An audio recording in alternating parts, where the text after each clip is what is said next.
যারে ভালোবাসা হয় তার কথাও বেশি বেশি স্মরণ হয় কি হয় না? কিন্তু কোরআনকে ভালোবাসবো কোন কারণে, কি কারণে? কোরআনকে ভালোবাসলে আমাদের ফায়দাটা কি? এক নাম্বার কারণ, কোরআনটা আমার আল্লাহ পাকের কালাম। জোরে বলেন সুবহানাল্লাহ। কার কালাম? আল্লাহ পাকের কালাম। দুই নাম্বার হইল, কোরআনটা হইল এমন একটা কিতাব, কাল কিয়ামতের দিন আপনা আমার পক্ষ হয়ে বলবে, আল্লাহ আমি সাক্ষ্য দিলাম আমার বন্ধুরে জান্নাত দিয়া দাও। সুবহানাল্লাহ বলেন। আজকে এমন একটা বয়ান করব, সহজ একটা বয়ান আমি করিয়ে যাই। ও এরশাদ বাজারের মানুষেরা একটু ভালো করিয়া শুনেন। যারা কোরআন শরীফ পড়তে পারেন তো পারেন, যারা পারেন না মনকে চায় না হুজুর গো কোরআন পড়তে পারে না, কিন্তু কোরআন শরীফ আমার নামে সুপারিশ করবেনি করবে না, কিন্তু মনটা চায় হাসরের ময়দানে আল্লাহর কালাম আমার নামের সুপারিশ করুক। আল্লাহর কাছে কোরআন সুপারিশ করলে আল্লাহ কবুল করবেন কি করবেন না? বলেন জোরে বলেন, করবেন কি করবেন না? কোরআন কেমন আল্লাহর একটা বাণী, কোরআনকে প্রশ্ন করলে উত্তর পাওয়া যায়। আর কোরআন এমন একটা বাণী, আমরা কত রোগী, কত রোগে কত মানুষ আক্রান্ত, অথচ আল্লাহ পাক বলছে ওয়ানুনাজ্জিলু মিনাল কোরআনি মা হুয়া শিফাউ ওয়া রাহমাতুল লিল মুমিনিন। আল্লাহু আকবার। কোরআন হলো শিফা, কোরআনের মধ্যে ওষুধ আছে। ও আম্মক মানুষ বুঝলি না, একটা দিন কোরআনটারে বুকে জড়াইলি না, বলবি না আল্লাহ গো আমার ডায়াবেটিস হয়েছে, আল্লাহ গো আপনার কোরআন রে মোহাব্বত করি, কোরআন রে আমার আল্লাহ বলছে তোর মধ্যে শিফা আছে। ও কোরআন তোর মধ্যে শিফা আছে, আমার আল্লাহ বলছে তুই যার কালাম সে বলছে কোরআন রে আমি বড় অসহায় মানুষ, বড় ডাক্তার দেখানোর কোনো পয়সা আমার নাই, কোরআন রে তোর মধ্যে শিফা থাকলে আমি যে বড় রোগী।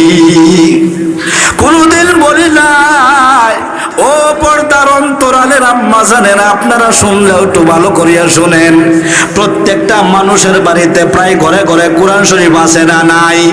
জোরে বলেন আছে না নাই? আরে মেয়ে পড়া পরের কথা, মুহাব্বতে আগে আসি। যেই জিনিস মুহাব্বত হয় ওইটার কথা বেশি বেশি স্মরণ হয় কি হয় না?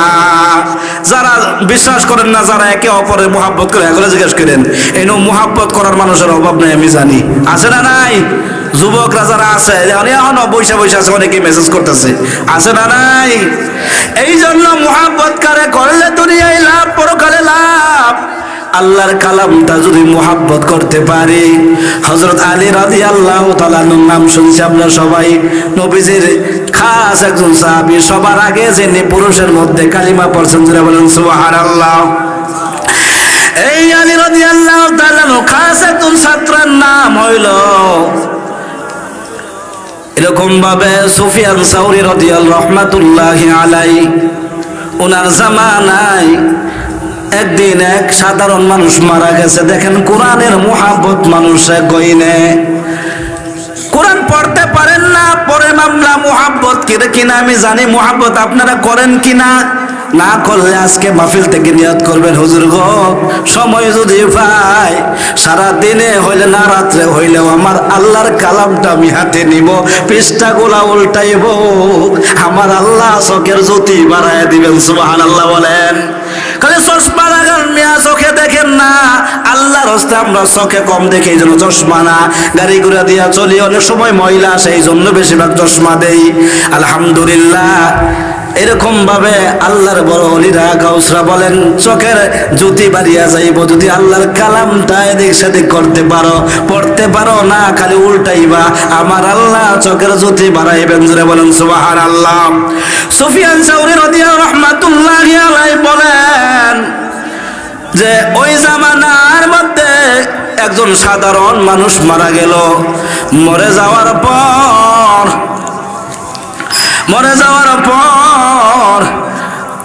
আল্লাহর বান্দা সুফিয়ান সাউরি রহমাতুল্লাহ আলাইহিকে স্বপ্ন দেখাইলেন, যাও সুফিয়ান সাউরি যাও, ওর জানাজা গিয়া তুমি পড়াও। সকালবেলা ঘুম থেকে ওইটা পাগলের মতো দৌড়ায়, কে মারা গেল রে, এমন কে মারা গেল, কি আমল তার যে আমার কয়ে জানাজার পড়াইতে, এমন কি আমল তার যে আমার জানাজার পড়াইতে কয়। হযরত আলী রাদিয়াল্লাহু তাআলা ছাত্র মর্যাদা আছে না নাই, যিনি ইমাম বুখারীর উস্তাদের উস্তাদ। যাই হোক, বলতেছিলাম সুফিয়ান সাউরি রহমাতুল্লাহি আলাইহি মানুষে জিজ্ঞাসা করে, ভাই জানেননি এই মানুষটার কোনো এমন খাস কোনো আমল আছে কিনা? মানুষে বলে না, না বলতে পারি না। আত্মীয় স্বজনদেরকে জিজ্ঞাসা করে, কেউ বলতে পারে না। একজন দুইজন করে, ওই অনেকেরই জিজ্ঞাসা করলেন, কেউ রে জিজ্ঞাসা করে পায় না কি তার এমন খাস আমল।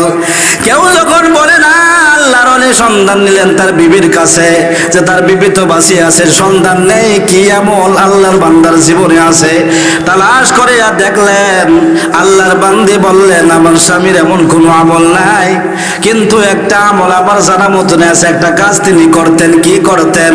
ও আল্লাহর বান্দি বলেন, আমার স্বামীর আমি দেখতাম সকালবেলা যখন ঘর থেকে বের হইতো, আল্লাহর বান্দা কালামুল্লাহ পড়তে জানতো না, কিন্তু দেখতাম আল্লাহর কালামটা উপর থেকে নামায়া খুলতো, খুলিয়া পাতায় পাতায় চুমু দিত। জোরে বলেন সুবহানাল্লাহ।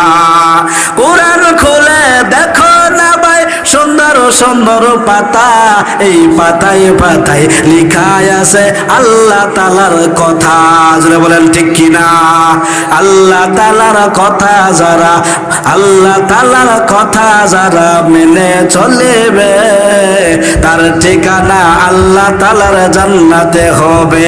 ঠিক না বে ঠিক? না মানিয়া চলবে যারা আল্লাহ তাআলার কথা, জাহান্নামে যাবে তারা মনে নিয়া ব্যথা। যদি বলেন ঠিক না বে ঠিক?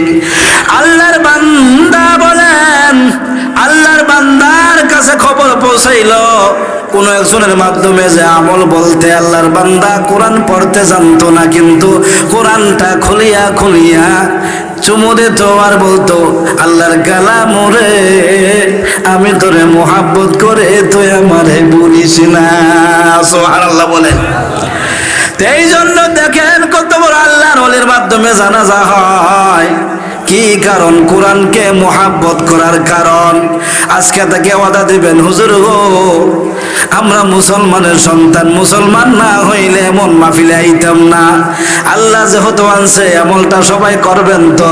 হুজুর পড়তে পারে আর না পারে, যারা পারেন তো আলহামদুলিল্লাহ পারেন, যারা পারেন না শেখার চেষ্টা করবেন। আর কমপক্ষে কোরআনটা দৈনিক একবার হইলেও হাতে নিয়া কোরআনটা দেখবেন, চুমু দিবেন।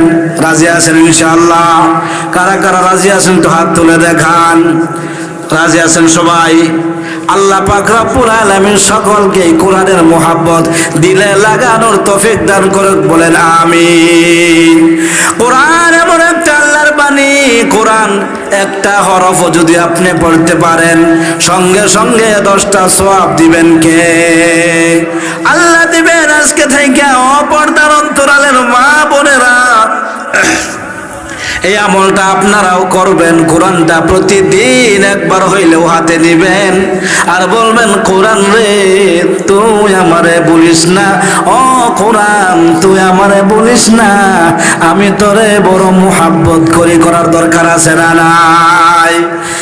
এবার বলবো কাকে মুহাব্বত করবেন। 1 নাম্বার আল্লাহর কালাম বলে কোরআনকে মুহাব্বত করলেন। 2 নাম্বার কারণ হইলে কোরআন হাসরের ময়দানে আমার আপনার নামে সুপারিশ করবে। আল্লাহকে বলবে, আল্লাহ আমার বন্ধু মাফ করে দাও, জাহান্নামে দিও না, আমার বন্ধুরে আযাব দিও না। এরকম বলা হয়েছে, এরকম আল্লাহর সাথে কথোপকথন করবে কোরআন। কোরআন শরীফে আপনার বিরুদ্ধে আপনার পক্ষে, যদি আপনার পক্ষে বলে আপনার ঠিকানা আল্লাহর জান্নাতে হবে, জোরে বলেন সুবহানাল্লাহ। যদি না মানতে চাই কোরআন বলবে আল্লাহ যদি জান্নাতে আমার বন্ধুরে না দাও তাহলে আমারে তুমি ঘোষণা করে যাও যে আমি তোমার কালাম না। আল্লাহ কয়টা তো সম্ভব না, তো অবশ্যই আল্লাহর কালামের সুপারিশ আল্লাহ গ্রহণ করে আপনার আমাকে জান্নাতের ঠিকানায় পাঠাইবে, জোরে বলেন সুবহানাল্লাহ। আরেকটা মুহাব্বত হইলে তলবে আলেমের মুহাব্বত, আলেমের মুহাব্বত। আলেমের মুহাব্বত কেন করবেন? আলেমের মুহাব্বত করলে দুইটা লাভ। এক নাম্বার কি কারণে করবেন? এক নাম্বার আলেমরা হইল আমার মায়া নবীর ওয়ারিস। কার ওয়ারিস? যারা বলেন কার ওয়ারিস? আমার মায়া নবীর ওয়ারিস।